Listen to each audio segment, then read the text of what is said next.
Good afternoon, everyone. I'm Fabien Carruzzo, head of the Derivatives and Structured Product Department at Kramer Levin. Thank you for joining our COVID-19 Derivatives and Investment Management webinar. We wanted to welcome everyone on this call and webinar, and we hope, importantly, that you and your families are doing well in light of the circumstances.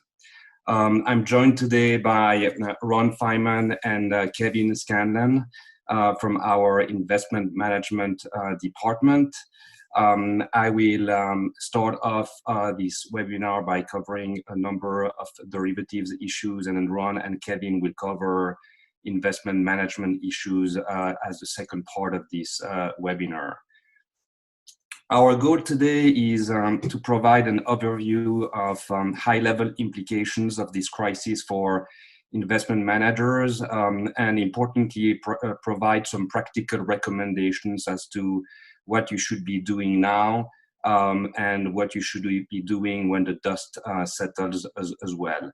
From an administrative perspective, we're happy to take questions. You can submit your questions by clicking on the Q&A button at the bottom of your screen.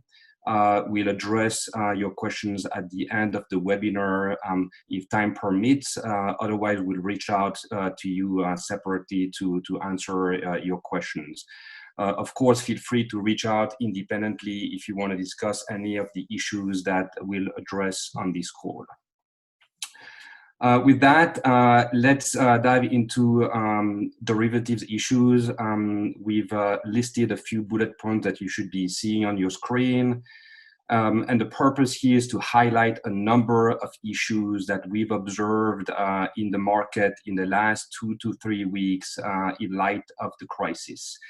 And we'll mainly address a number of issues dealing with liquidity risks, and impact of market closures on your trading activities, and then potential termination and default risks that the COVID-19 crisis is bringing about. Again, we'll provide some suggestions as to what you should be thinking about these days in terms of action items. And also we'll provide some recommendation as to what you should do when the dust settles, hopefully sooner than later.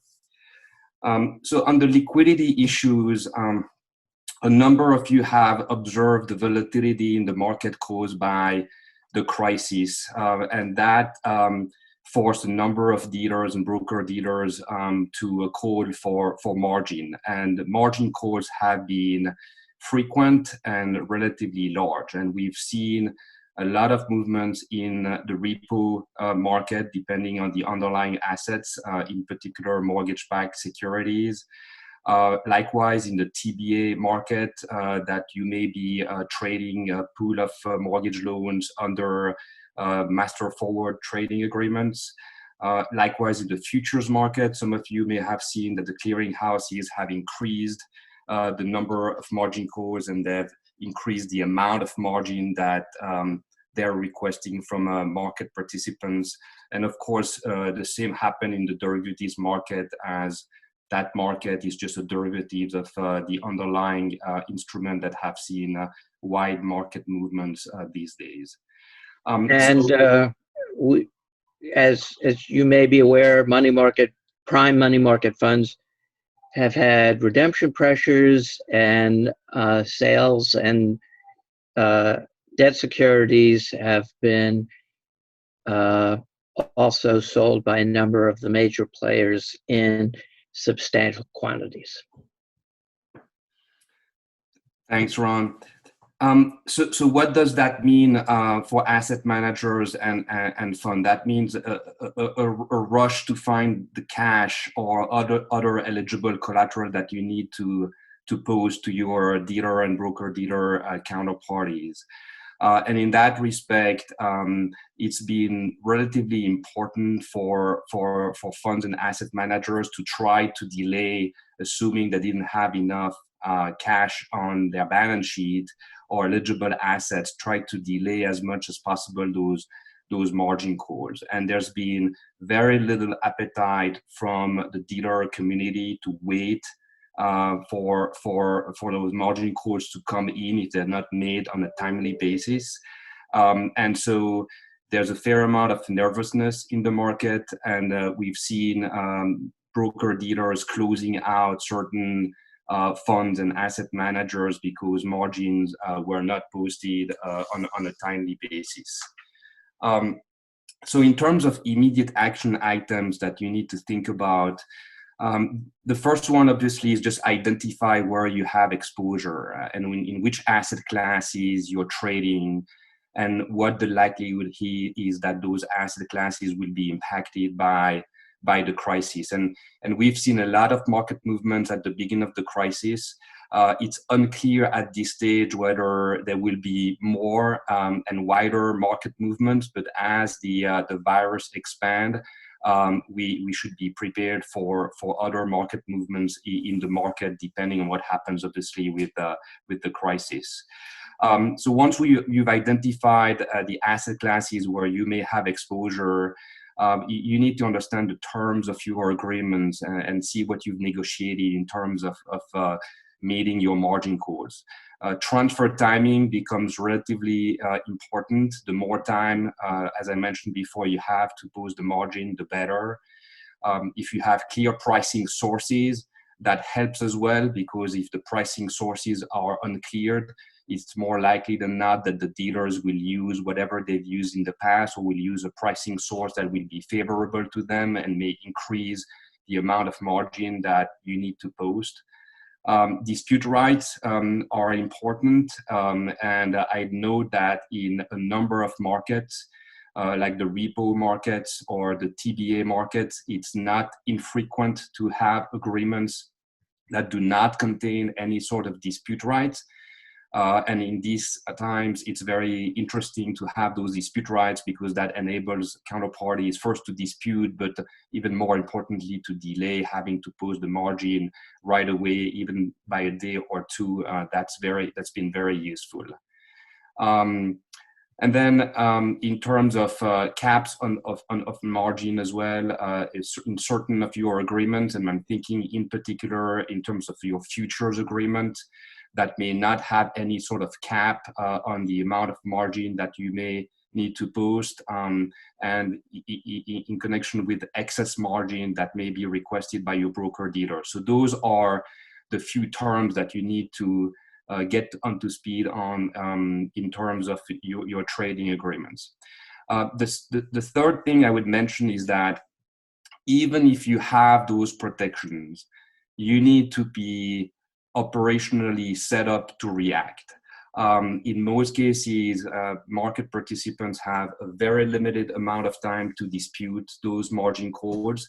Sometimes the dispute is somewhat burdensome because there are requirements for the asset manager or the fund to provide some sort of supporting evidence for the dispute or rationale, and that takes time to put together, in particular these days where things may go a little more slowly because people work from home.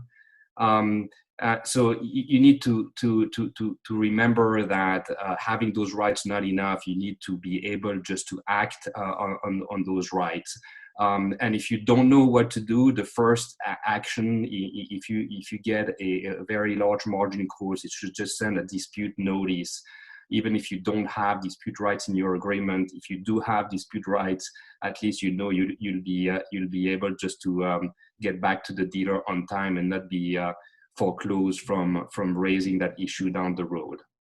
And then the last issue I'd mentioned in that respect is that if you have a good handle of your agreements and identify agreements where there may be certain imperfect provisions that have been negotiated, you could still try to reallocate your trade to different broker dealers with which you may have negotiated better terms. Of course, not every single master agreement allows for that flexibility. For instance, under an ISDA master agreement, you'd have to get the consent from your current dealer counterparty to assign the trade to another dealer counterparty. But in other markets, like in futures agreement, you should be able to do that relatively smoothly. And then when the dust settles, I think on the basis of the experience that people will have dealing with the crisis, I think it might not be a bad idea just to reopen those agreements that have weaker provisions or have no protection at all. There's probably going to be a question mark as to whether you want to entertain more trading with the dealer counterparties that have not offered sufficient protection from that perspective. Now, a few words on force majeure. There's been a lot of discussions in the market, and I'm sure in every department at the firm, we've been talking about force majeure, so I'm not going to spend too much time talking about it. But the question is whether you could be protected by a force majeure provision. So first, you need to have a force majeure provision in your agreement. On the derivative side, only the 202 master agreement contains a force majeure provision. The 1992 does not, but ISDA has published a protocol enabling market participants to incorporate the force majeure provisions into their agreement. So you may want to double check if you have adhered to that protocol and under which ISDA master agreement you are trading. But ultimately, force majeure is a fact-specific analysis, and you need the force majeure needs to give rise to an impossibility or impracticability to perform after exercising commercially reasonable efforts. It's a relatively high bar, and there's an 8-day suspension of obligations, and during that period, the parties must resolve issues. And if performance still not achievable at the end of the suspension period, the parties have the right to early terminate the transaction. So one thing to note is that under an ISDA master agreement, the ability to suspend performance only applies to payment obligations, not to margin obligations. If you cannot post margin because of a force majeure, you cannot rely and suspend the margin posting, your counterparty will have the right to early terminate the transaction. But in general, what you need to keep in mind is that it's a relatively high bar to satisfy. In particular, when you're considering the type of obligations under those trading agreements, which are generally cash payments or delivery of financial assets. So as long as payment and securities clearing systems are up and running, you should be able just to make those payments and transfer securities and other underlying assets. That said, the circumstances may change, and it remains to be seen how the crisis deepens, and if it does, if certain payment systems close, or if clearing settlement agencies do not process settlement, then there could be a force majeure that could arise under those circumstances.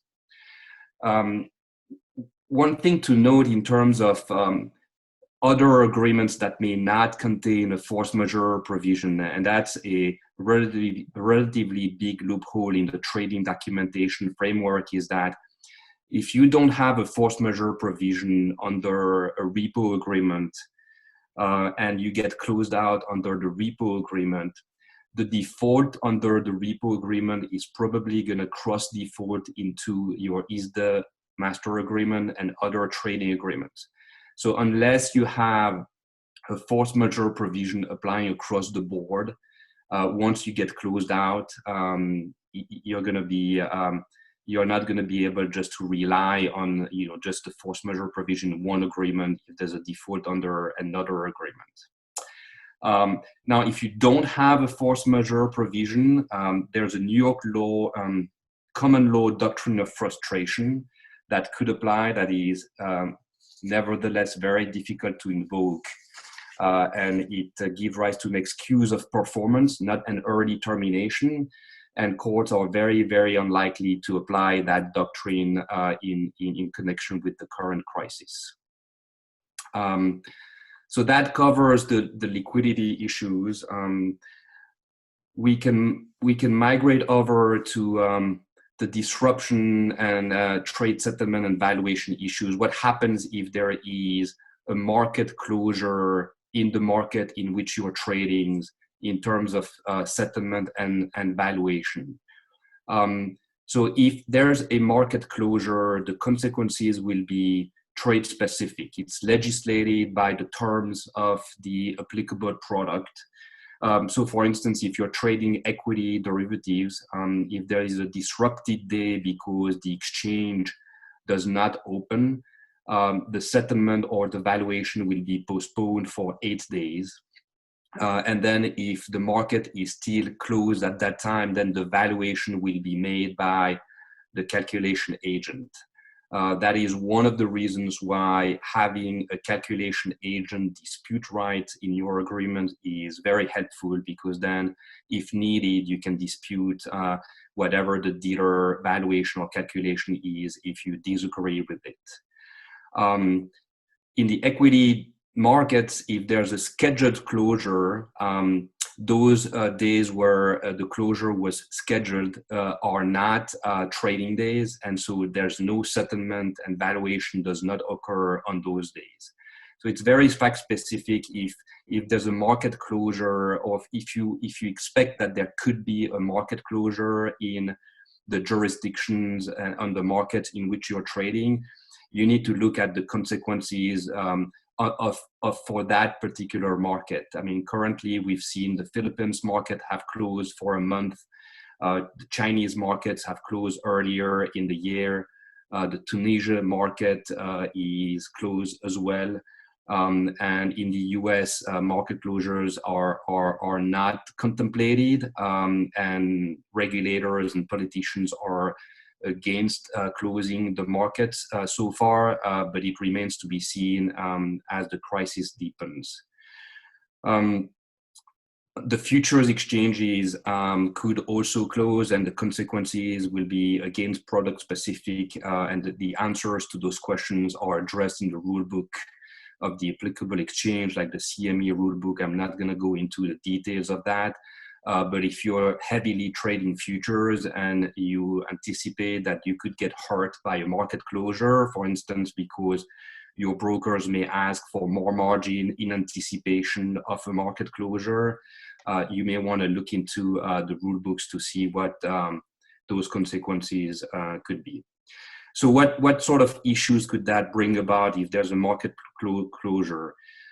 First, you could have a mismatch if you have basis trades, because some trades would settle, or whereas some other trades might not settle, which could give rise to liquidity issues, because you may have to make a payment under one trade, whereas you're not getting a payment under the connected trade that forms part of the basis trade.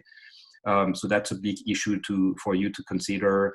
There may be unpalatable valuations by the calculation agent, as I mentioned before. And again, dispute rights in that respect are very, very useful. And then in terms of default, of course, if you're trading in certain markets and the markets are disrupted, you cannot get a hold of a piece of security that you have to deliver, that could give rise to a default under your agreement, and you may want to understand what the ramifications of those defaults could be under your agreement. So in terms of immediate action, I mean, as I mentioned before, those are very much trade specific. So you need to understand where you have exposure in your books, and then look at how those market closures are handled under the specific documentation dealing with those products. And in many cases, you will not find the answer in your agreements. The answers will be found in the definitions for the swap for the swaps in the rule books for the futures, and in other market industry documentation for other products, like in the TBA market, for instance. And then last but not least, I wanted to touch on a few issues that were brought to our attention by some of our clients because of what was happening in the markets in terms of the risk that our clients were taking on certain broker dealers. And I'm not going to mention names in that respect, but some have different views as to which dealers could be negatively or more negatively than others impacted by the crisis. And people have been thinking about how they could serve notices. And obviously in a situation where everybody works from home and that events of default and termination notices have to be delivered by courier or by registered mail, that might not be feasible. And you could still use a registered mail, but that may delay the notice by a week if it takes a week for the mail to get there. So it might not be a bad idea if you're in a situation where you're facing a broker dealer that you fear may go down, just to look at how you would essentially terminate against your dealer counterparties. And likewise, for those of you who run funds that may be at risk and may not be able to post margin, for instance, you need to understand how you can monitor whether you're getting termination or default notices from your dealer counterparties because you're not currently in the office. And some of your agreements may not require your dealer counterparties to send those notices via email. And the last thing I would mention deals with NAV declines, obviously because of movements in the market. Unless you are short the equity market these days, you probably need to think about NAV declines and repercussions for your agreements. And in that respect, reaching out early on to your dealer counterparties, at least the dealer counterparties that you have a good relationship with, to reset those NAVs would probably be a best course of action. And we've seen a number of dealers accommodate those requests even on a prophylactic basis in the last couple of days. So with that, I'm going to hand over to Ron and Kevin for the investment management issues. Thank you, Fabien.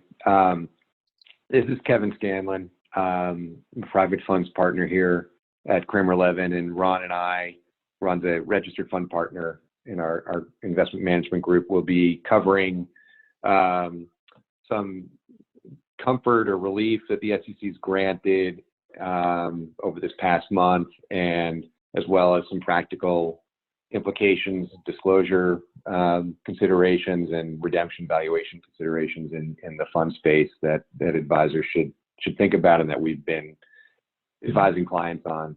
I'm going to start with first the obligation to file the Form ADV, the Form PF, and deliver the brochure and brochure supplements to clients.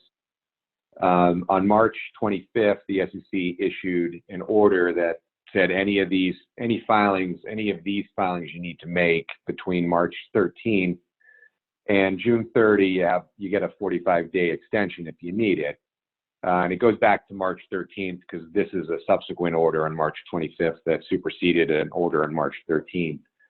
And in addition to making the filing no later than 45 days after that filing is due, there's a few other conditions to secure the relief. You need to be unable to make the filing due to COVID-19.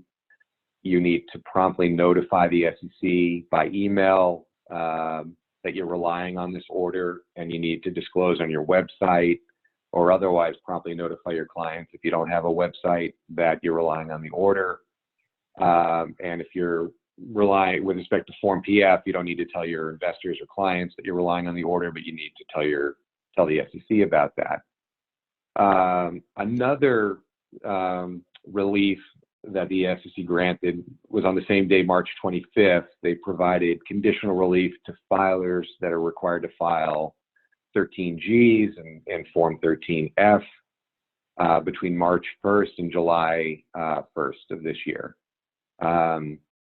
Similar to the prior relief on the Form ADV and Form PF, you need to be unable to make the filing. Deadline due to COVID-19. And it's similar to the earlier relief. It gives you 45 days past the applicable filing date to make the filing. And 13D filings, Section 16 filings like Forms 3 and 4 are not covered by this relief.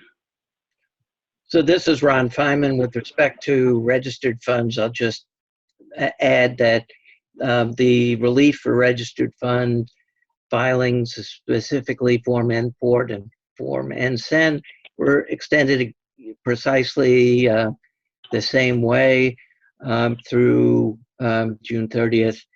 And I'd note that when ultimately filed, these submissions must include a statement that the registrar relied on the relief and why it was unable to timely file. Great, thanks, Ron. There was also, people were having trouble obviously filing Form Ds because it's hard to find notaries. There has the SEC on March 26th granted some temporary relief on the notarization requirement on Form ID. So from March 26th to July 1st of this year, they have waived the need to notarize the Form ID. And the conditions for that relief is that you can use a manually signed Form ID and file that even though it's not notarized, as long as you get a notarized, manually signed copy of that document to them within 90 days of obtaining the Edgar account. So Kevin mentioned earlier that delivery of brochures and brochure supplements is subject to the SEC relief. The SEC has exempted power under the Investment Company Act, the Investment Advisors Act, not so much under the Securities Act of 33, so that delivery of prospectuses for registered funds to shareholders is not subject to exemption. However, the SEC expressed the position that it wouldn't take enforcement action if, due to COVID-19, current prospectuses are not provided, except that it's limited to shareholders not making an initial purchase of shares. So on initial purchase, the question arises whether or not an initial purchase is legitimate if the prospectus is not available. The fund also has to provide the SEC the email that it's relying, publish on its website, and it's got to publish the current prospectus on the website, even if it's not delivered. Thanks, Ron. And now there's some less well-known relief, I think, that we just wanted to make you aware of on SEC rules. So obviously people have been concerned about custody rule compliance or my surprise examination and getting my audited financials or the examination completed within the 120-day deadline, given what's going on. The Investment Advisors Association raised the issue about the audited financials being provided to advisors to private funds that rely on the audit method for the custody rule, as to how they, the issue that they're not going to get they may not get audited financials within the 120-day deadline. The SEC responded to them by directing them to, there's a custody rule FAQ question where they say that as long as you reasonably believe that they would be issued within a 120-day deadline, but they're not issued due to unforeseeable circumstances, you can rely on that in the COVID-19 situation. And in the situation where you need a surprise examination and you need the Form ADV and the surprise examination completed within that 120-day deadline. Similarly, they said if it's COVID-19 that's creating the issue and why they can't get those reports done and the examination done, in that period of time, it's okay. We won't bring enforcement action as long as they complete that task within 45 days after the original due date. So granting an additional 45-day extension.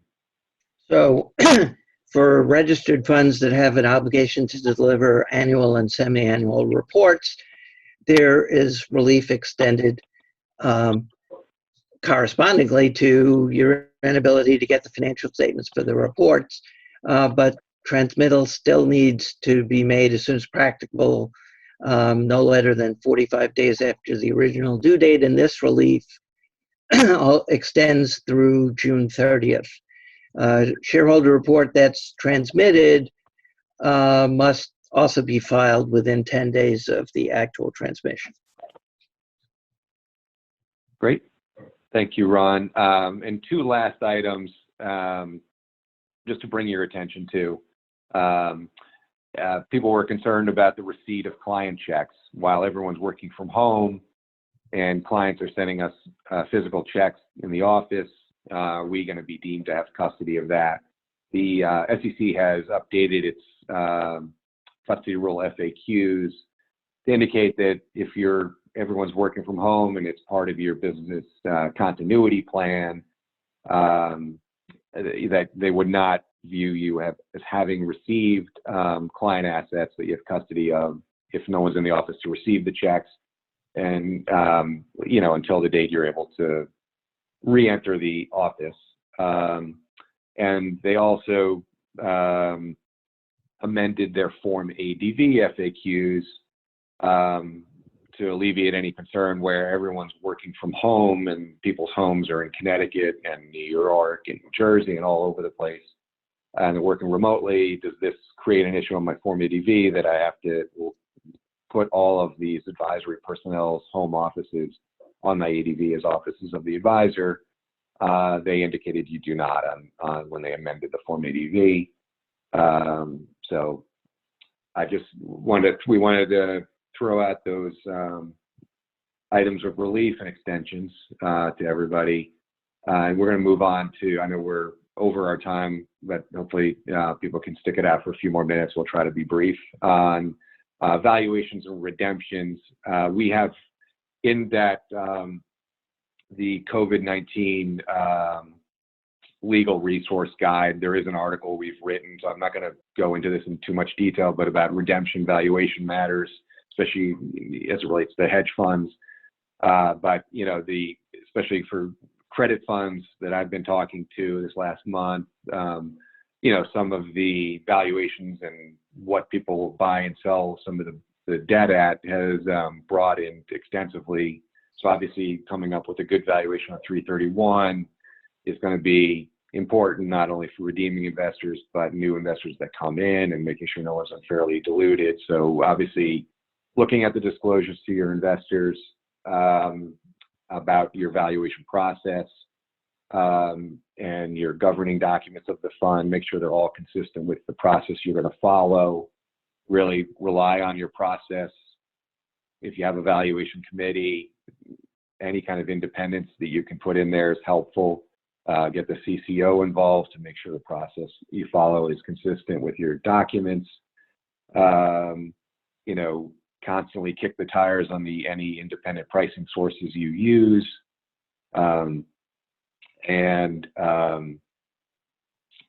If you're going to mark any assets up from the price an independent pricing source assign the asset, obviously document everything, but in particular, you want to focus on the documentation that around that markup. And obviously for a lot of our clients, they have quarterly liquidity and quarterly redemptions on the hedge fund side on 60, 90 days notice. So when all the havoc in the market started in early March, everybody was outside the notice window. So we've been, hearing from clients and telling clients to start looking at the redemption mechanics you have in the documents in the event there's a rush on liquidity in your fund come early March and people start tendering redemption requests, figure out the liquidity in your portfolio, the mechanics you have. Do you have gates? do you want to do an exchange offer? Do you have the right to do a liquidating SPV or trust structure to pay people out? So obviously, this is all in the article that's in that resource guide. So I don't want to go into too much detail, but obviously start thinking about that as if and when the redemption requests come in. Yeah, for closed-end funds and BDCs, there's limited relief by the SEC for filing in advance of redemptions. For shareholder meetings for closed-end funds, or for funds in general, there's relief from the in-person meeting requirements, but you should carefully look through the state law permissions as to whether or not you can rely on the SEC's grant of authority for shareholder meetings to have virtual meetings, and also what your governing instruments say about board meeting requirements. All right. Yep. Oh, sorry. Go ahead, Ron. I thought you were done. I was just going to add that one should consider and report to boards or to your investors, depending on your form, increased or differential risks arising from the COVID situation, including volatility pricing, late NAVs, and key person risk, compliance issues that have surfaced because of the way that business is being conducted, business continuity discoveries, cyber vulnerabilities, and the diligence being conducted on service providers and vendors on which the fund is relying. That was, I think, my registered fund contribution. We're running late. We do want to advertise that we have another webinar on tax issues that arise from COVID-19 and the CARES Act.